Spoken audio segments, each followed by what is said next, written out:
We got the Pittsburgh Steelers going to Miami to face the Dolphins, and we got Tua expected to make a start finally after we got a couple weeks of Bridgewater and Skylar Thompson.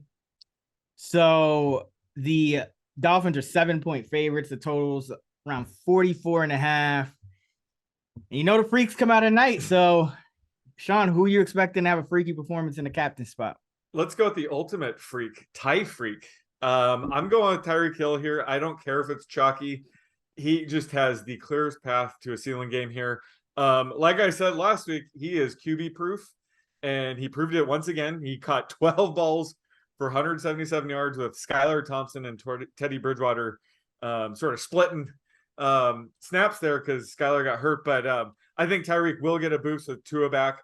The Steelers secondary is still banged up. You know, Witherspoon, Sutton, Wallace, and Mika Fitzpatrick are all questionable right now. So I'm figuring maybe one or two of those guys are ruled out again. So Ty Freak should be able to take advantage of that.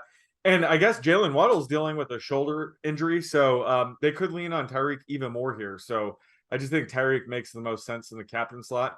And then we'll just have to get crazy with our flex plays.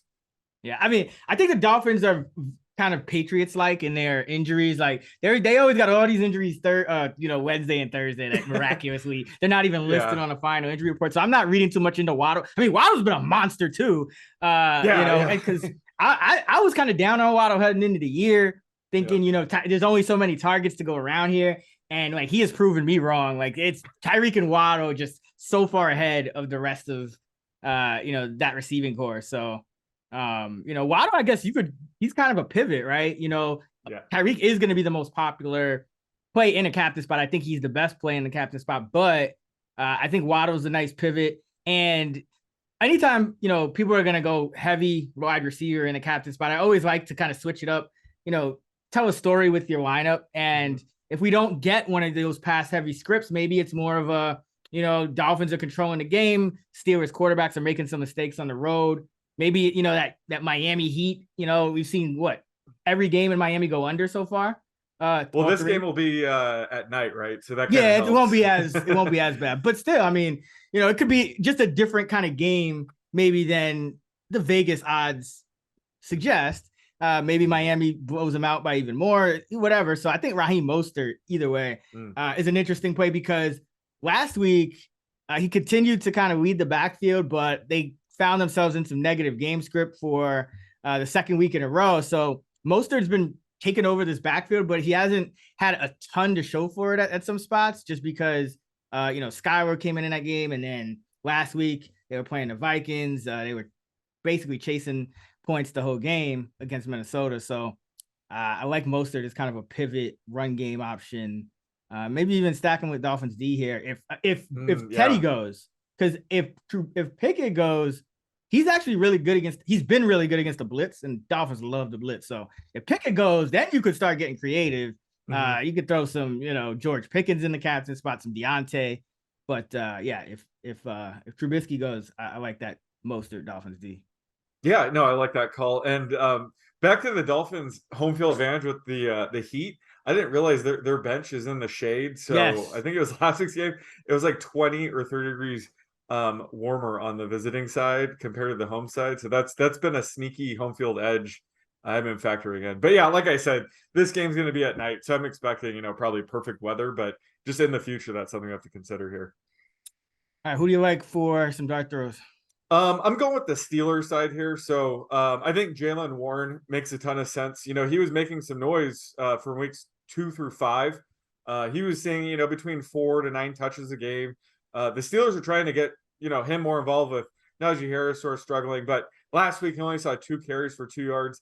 I think that might have had to do with, they were just beating the Bucks. So they were being a little bit more conservative, using Najee a bit more. But this should be a negative game script. So we could see Warren a bit more involved here. So I do like him as a dart throw play. And then last but not least, we just have to just mention him, but Calvin Austin, he's been practicing the past couple weeks. I don't even know if he's going to be active here. But if he is, he's definitely worth a flyer. The Steelers haven't really been rotating in their number 4 receiver at all this year, but Austin could change that. He's a really talented fourth round rookie. I could see him being in the game just for them to design plays to him. It's sort of what we've been seeing with the Bears and Velus Jones. So if he's active, he might see 1 or 2 targets. So he's worth a flyer. Both teams are sort of top heavy, so there weren't that many dart throw options, but I think Calvin Austin could be sneaky here. Yeah, I like that call. It's does he play special? He's played special teams. He's got it, yeah. Because I know they've been kind of looking for an upgrade on Oshevsky. They started the year with him and he was returning kicks, and they would design like a jet sweep for him every game. And it didn't really work out. So then they tried Steven Sims in a row, but he keeps getting hurt, and it's Steven Sims. So I think, it could kind of be like a Tyquan Thornton, Wan'Dale Robinson kind of situation where, just gadget plays, which on a showdown slate is very valuable. So I love that. Yep. I got a couple of guys on the Dolphins. First, Trent Sherfield. He is running around on 75% of the dropbacks over the last 4 games, and he's tied for the team lead with 4 red zone targets. He has the Steelers, both of these teams really play a lot of man coverage, and the Sherfield is one of the few receivers that's like not a main starter that actually has done better against man coverage than zone in his career.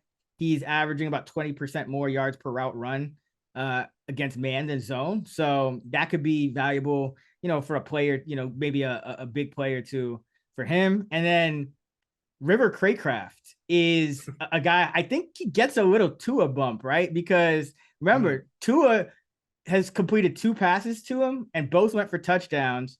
Tua has thrown 3 red zone targets, them all coming inside the opposing 12-yard line. Craycraft has 2 touchdowns. His 3 red zone targets are 3 times as many as Tyreek Hill and Raheem Mostert. So he got more red zone targets than some of the starters on this Dolphin team. And Tua is really the guy that he's had that chemistry with. He's still been on the field. He'll run, about 20 to 25% of the routes. So nothing crazy, but he hasn't really popped since Tua went on the shelf. So I think that could kind of be that's going to be my secret weapon in the showdown slate. Is going to be some River Craycraft. I love it. Yeah. Yeah. Craycraft is a guy back in my college football DFS days. I was doing projections in Craycraft is at Washington State. I remember, projecting him for like 9.5 receptions. So he's got some talent. Yeah. He's kind of sneaky. He's definitely a guy that probably gets a 2 above as well. Yeah. So I do like that call. Nice. And then what about the tight end position? What's up with Gesicki? I think if Durham Smythe is out again, like he is definitely in play, right? Yeah, I think Durham Smythe is back though. I believe he practiced. Let me see. I believe he practiced at least on a limited basis. Let me see that. Thursday. Even if Smythe is back, we have to consider Gesicki. Just his routes run rate. I think they were going up before Smythe went down. And I left him for dead heading into the season. He was struggling to fit into the scheme, but I just think based on his recent play, I've been bumping him up quite a bit. So Smythe practiced Wednesday, Thursday on a limited basis, so he should be back. I'd actually worry about Gesicki just because I think his playing time bump kind of coincided with the game Smythe got hurt in, and then the game after. Like I didn't really see too much of a bump outside of that. I actually think Smythe might be the play. Because he gets a few red zone. He might get a red zone target, and he's their designated Travis Kelce, Noah Gray quarterback sneaker because they don't want to sneak Tua because concussion. Yeah, true. So maybe they use Gesicki at that play too. We haven't seen it, but I actually think Smythe is the play. Also, Gesicki I believe he has not done well against man coverage this year.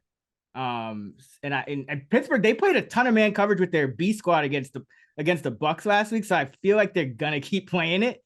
Yeah. I like Smythe if he's active. If not, obviously, Gesicki's still he's like a receiver, but I think he might actually be like people might look at the game log and say, Gesicki, maybe I'll throw him in there, and he might actually be over rostered if not. Yeah, that's true. Fair point. All right, let's we got a fullback on it. Yes, yeah, let's we talk have some a pretty fullbacks. good one too, if you ask me. Yes. All right, it's Alec Ingold. I feel like you like him for this slate, right? Yeah, I think he sort of plays that Kyle Juszczyk role in the Mike McDaniels, Kyle Shanahan scheme. He typically sees, 20% route participation could see 1 to 2 targets and potentially a carry here. So we're talking about fullbacks. That's really all you can ask for. So he's one of the more talented fullbacks. So I always consider Ingold when the Dolphins are on a showdown slate. So I do like him as a player. Yeah, he actually has a target more than 20 yards downfield. So he's one of the few fullbacks in the league that I think he averages like over target. 8 yards a catch on his career. I could be mistaken, Yeah, but I remember like on the Raiders, he's typically like 8 to 9 yards of reception kind of guy for sure.